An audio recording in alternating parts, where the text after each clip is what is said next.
Today's brief khutbah is going to be dedicated to as many ayat as I can cover from Surah Al-A'raf. This is the 7th surah of the Quran, for those of you who would like to refer to this for yourselves. I'm going to begin with ayah number 123. So once again, Surah Al-A'raf, ayah number 123 onwards. Allah Azza wa Jal describes the story of Musa alayhi salam in many places. And one of the most comprehensive places where all of the pieces of the story have been put together, because we find ajza in different places. But the Shamil version, where everything is all in one place, is one of the places is probably Surah Al-A'raf. It has the most detail. And the episode that I wish to speak to you about today, and the reminders that I wish to share with you, there's a couple of introductory comments I'll make. One about the time in the life of Musa alayhi salam that's being highlighted. Allah Azza wa Jal chose to tell us about the prophets very little. So we don't know the entire life story of Ibrahim alayhi salam. We know some episodes. We don't know what he was doing from 1 year to the next year to the next year, 1 month to the next month to the next month. We don't know. Allah didn't give us that information. The same way He didn't give us full information in every biographical detail about prophets like Musa alayhi salam. As I say often, and I repeat this to remind myself and all of you, when Allah does mention something, He's very selective. So He's not a historian, likes to include all the details possible, all the information possible to make their historical reference complete. But the Quran is clearly not interested in giving us a book of history. So Allah will take examples from history, but He will miss and deliberately skip many, many details just to highlight a few things. What that means is those few things are very necessary for human beings forever. They're not just lessons in history. These are things that these lessons are going to remain alive until Judgment Day. This is why they qualify to be mentioned. And this is the mindset every time you read any story in the Quran, or I recite any story in the Quran, this is the mindset we should have. Why did Allah include this? Because so many other things were not included, but this was included. You see. The second thing I'll share with you is about the timeline of and the placement, the historical placement of this story. Many events have happened in the life of Musa alayhi salam. Those of you that may be familiar, this is the time when the magicians were already defeated. So the magicians had a face-off with Musa alayhi salam. Musa alayhi salam threw his staff. Their magic has been overcome. The staff of Musa turns into a snake, eats their fake ropes and rods, and they fall into sajda. They accept Islam in front of everybody. Now the reason this is important to understand, this is where we're going to begin, is because Fir'aun spent, you can say, hundreds of millions of dollars to create a media campaign to make it look like Musa is the threat. Musa is going to destroy the country. Musa is a threat against our nation. And the people that will defend our country are these magicians. These are the heroes of the nation. And he forced people to show up in the crowd to make it look like the entire nation stands together with Fir'aun. And they all stand united against Musa alayhi salam. In Surah Al-Shu'ara, even Allah Azza wa Jal hints at this and says, وَقِيلَ لِلنَّاسِ هَلْ أَنْتُمْ So He says, the people were told, are you coming or what? Are you coming? In other words, the soldiers went door to door and said, you need to come outside so it looks like we have a large crowd to watch this match between Musa alayhi salam and the magicians. So when all of that is over, he spent those millions of dollars to make himself look good by way of these magicians. And these magicians themselves, they themselves took shahada. And now they're telling the entire crowd, paid for by Fir'aun, they're telling them, hey, we're going to be the first to become Muslim. You guys should become Muslim too. And when this happens and Fir'aun's entire media strategy fails, because this was his media strategy, it failed. Now the people are seeing the truth. People from within his administration, people from within his government have now seen the truth, and they have announced the truth. Now this is a big problem because it's easier to say every member of our government says exactly the same thing. You're sent a memo, you all have the same exact thing to say. If the media asks you, if anybody asks you, this is the official response. Egypt has a right to defend itself. That's what you should say. Make sure all of you say the same thing. You should all say, we stand against the terrorist Musa and everyone he represents. If anybody even is agreeing with Musa, then they are considered a terrorist, which means their blood is okay because we have to defend our country, Egypt. Make sure you say this. But now some of the most highest paid individuals from his own government, in front of everybody, declared in a live broadcast, Musa's right. He's not a terrorist. He didn't do this. We believe in his cause. And so when this happens, now this is where we're beginning. This is ayah number 123. What is Fir'aun going to do? How is he going to deal with this media failure? Because now the public might rise against Fir'aun. قَالَ فِرْعَوْنُ آمَنْتُمْ بِهِ قَبْلَ أَنْ آذَنَ لَكُمْ. Oh, so you believe in him. You believe in Musa. Before I gave you permission. You don't believe anything until I give you permission. What is the Fir'aun saying? Now, if you consume Musa media, you are a criminal. If you listen to him, you're a criminal against the state. You're a traitor. Now I'm going to monitor if you're listening to him or not.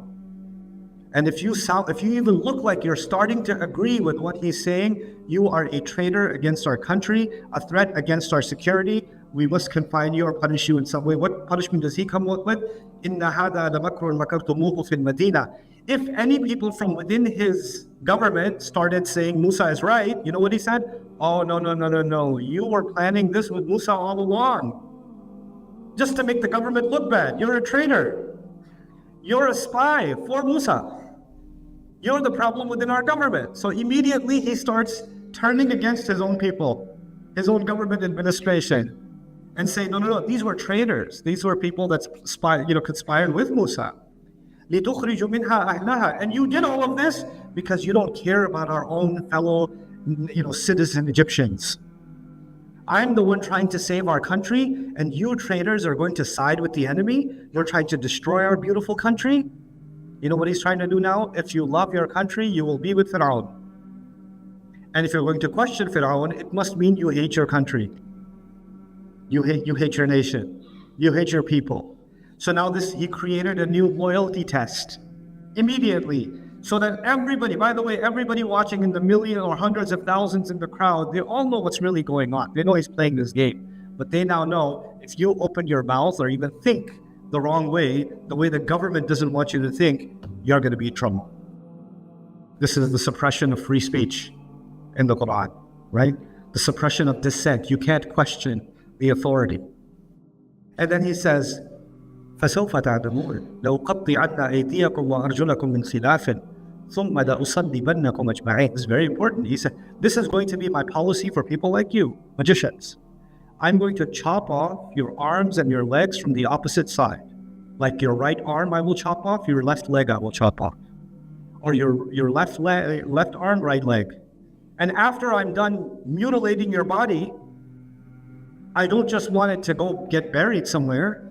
I'm going to hang it in the street. I'm going to crucify you so people walk by, they can see the dead body. I'll crucify you public. What does that mean? Why is he hanging people in the streets? Decoration? He's hanging them so anybody else who thinks about even listening to Musa, who even thinks about it, I'm going to be next. He is making sure people will continue to fear death. And if they can continue to fear death, they will listen to him. He will have control so long as people fear death. So remind them of their death. Remind them of the most you can do in this dunya. Make them see Jahannam in this world. We will give them hell on earth. Say this to them. We will give them hell on earth. And then they will back down. They will succumb. They'll quiet. They won't even raise their voice anymore.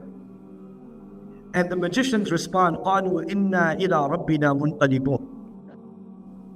We're only going to go back to our Rabb anyway. What are you going to do to us? How are you going to harm us? You can't do anything to us.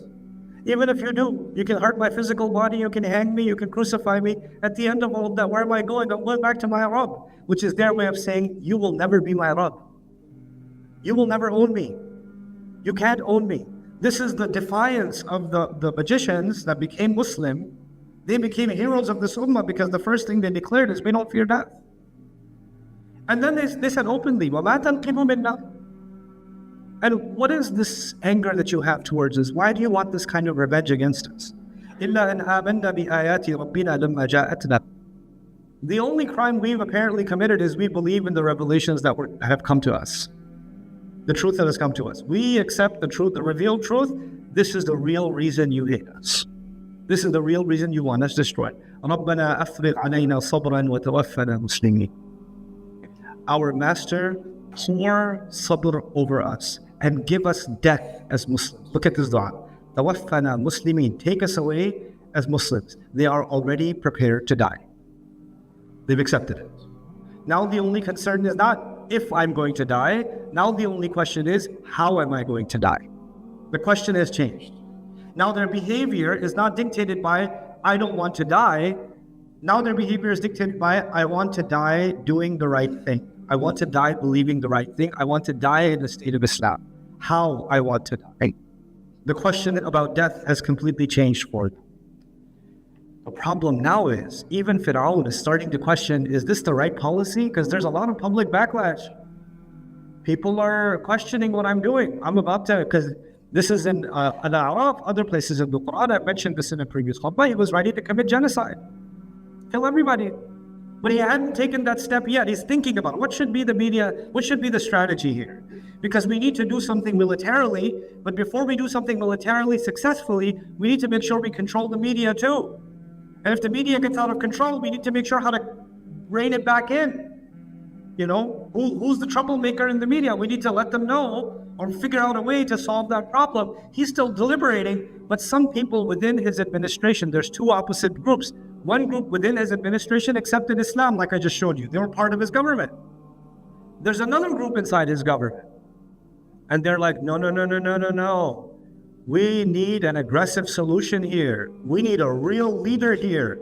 You need to press the red button. You need to kill as much as possible. This is the only solution. So within the government, those who accepted Islam, and within the government, those who say blood. We just want blood. That's all. This is the only solution. And they're both now those are the two extremes, and there be silent ones in the middle. But here's what Allah tells us: وَقَالَ الْمَلَأُ مِنْ قَوْمِ فِرْعَوْنَ. That the generals, the military commanders, because military commanders, the only solution they like is a military solution, right?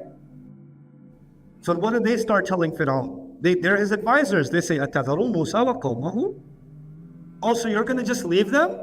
You're going to leave them alive? Musa and his people? لِتُفْسِدُوا فِي الْأَرْضِ. So they can keep creating more problems in the country? These people are a problem. You can't leave them alone. If you don't find a solution for this now, this problem will keep coming back. You're just going to let them keep doing that? They're the ones causing fasad. So what's the logic of the military commanders? Their military commanders are saying, look, these people are too much trouble. The only solution is they all need to die. It's the only way you can solve this problem. Are you serious about solving the problem or not? Are we going to solve this problem once and for all or no? وَيَذَرَكَ وَآلِهَتَكَ قَالَ سَنُقَتِّلُ أَبْنَاءَهُمْ وَنَسْتَحْيِي نِسَاءَهُمْ وَإِنَّا فَوْقَهُمْ قَاهِرُونَ. And they said they're leaving you and they're leaving your religion. It's interesting. They didn't talk about the religion first. They talked about him first. They're going to question you. They might undermine your power. The government officials were telling their leader, Fir'aun, listen, if you don't kill them, it's going to make you look weak. Your presidency might be in trouble. You might get in trouble in the next elections. Don't look weak. This is not a good look for you. We need a strong leader. Not to mention, they also want to leave your religion, meaning they don't follow your way. So you know what? You need to have a solution. And he says, we will slaughter their children, let their women live. I've given the previous khutbah about this. And then we are dominant over them. Now, the real reason I wanted to share this khutbah with you is what was the response of Musa alayhi salam to this overwhelming campaign. I want you to understand something. Fir'aun was one of the most dominant military powers on the planet. And the Israelites were helpless people. They didn't have a standing army. They were living in an open air prison. They were encamped. They couldn't escape. They were basically just civilians. And the Pharaoh's army could go in and do whatever they want, whenever they want, however they want. And nobody can question them. This was the situation. So in this situation, Musa alayhi salam is supposed to give a khutbah to his fellow believers that are stuck inside that prison. What is he going to tell them? How is he going to address them? What's the solution for them?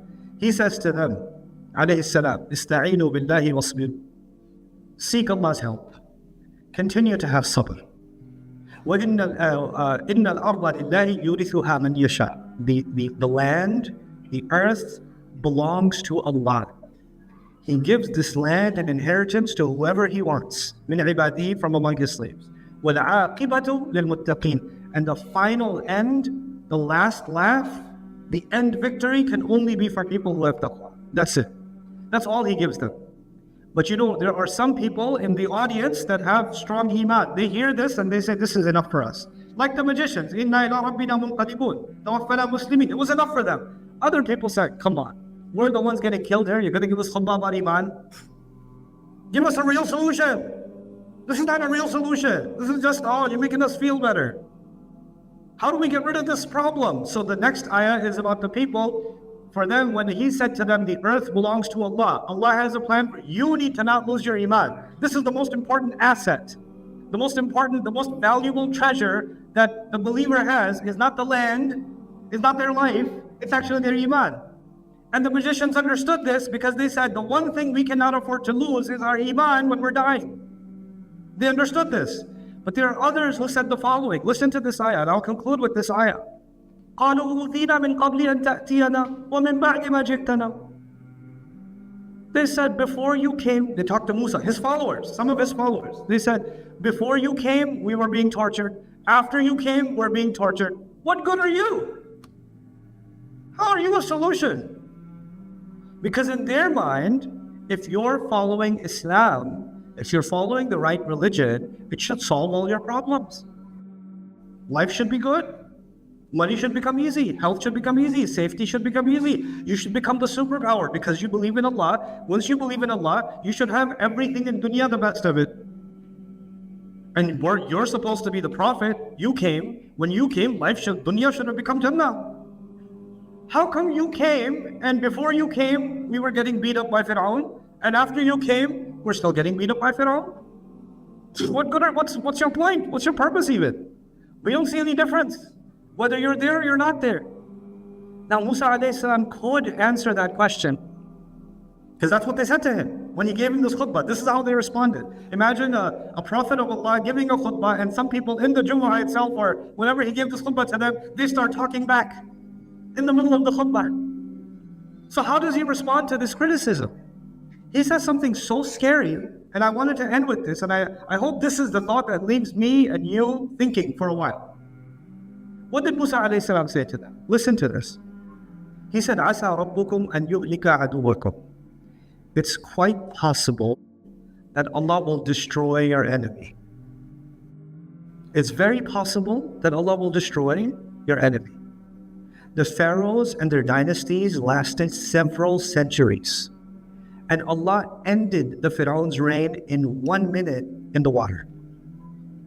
For Allah, فَعَالٌ لِمَا يُرِيدُ, He can do what He wants, when He wants, how quickly He wants. This may be a big problem for me.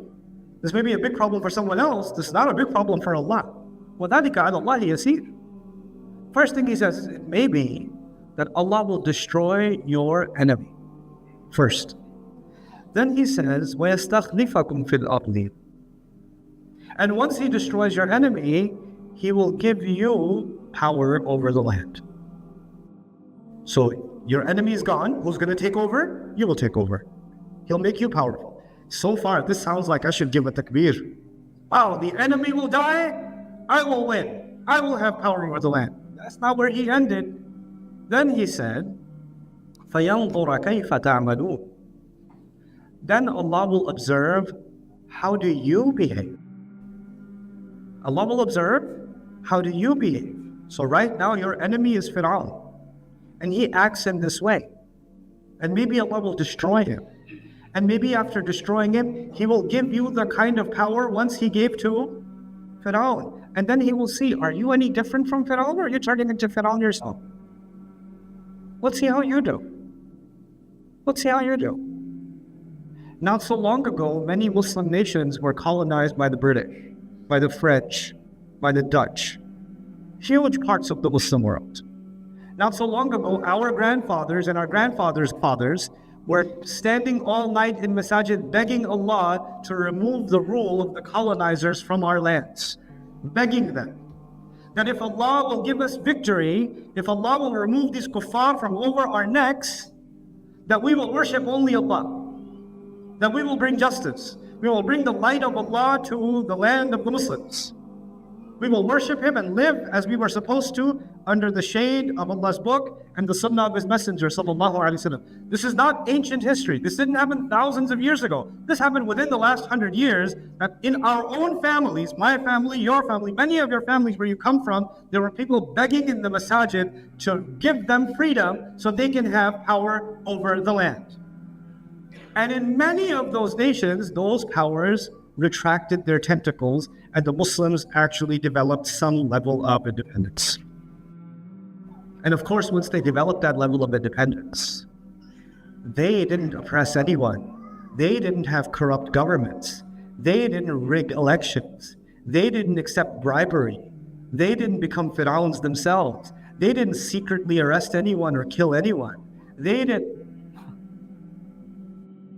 Allah says, maybe Allah will destroy your enemy. And maybe Allah will put you in charge.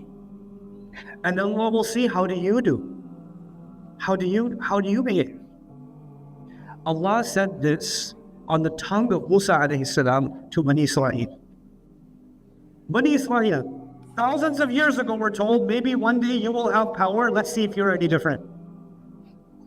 Imagine. But Allah is not only talking to Banu Israel, He's also talking to me, He's also talking to you. Maybe Allah will give me and you power one day. How are we going to behave? Now, we don't have to have power in a government. You can have power in your home. You have power in your business. You have power in your community. How do I use that power? How do I apply that power? Do I apply these principles? This is a scary question that Musa alayhi salam left with. By the way, what was their complaint? Oh, before you came, we had problems. After you came, we're being tortured. He didn't even acknowledge that question, because the people who ask that question don't even understand the fundamentals of Islam. They don't even understand it. They don't even need to be dignified with an answer. Why? Because before this, the real answer was, this life is very temporary. We're not here to live a luxurious life. We are here to pass a test, and the ultimate passing of that test is tawaffana muslimin. Give us death as Muslims.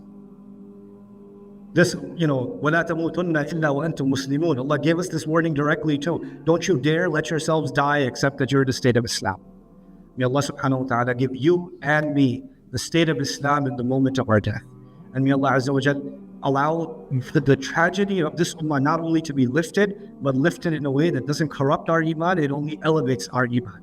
And may Allah Azza wa Jal accept our shuhada, and may Allah Azza wa Jal grant them forgiveness and accept all of their du'as for this dunya and for the next life.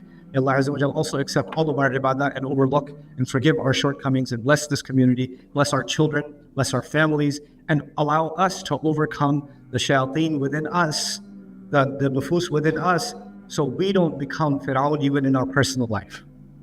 بارك الله لي ولكم في القرآن الحكيم ونفعني وإياكم بآياته وذكر الحكيم.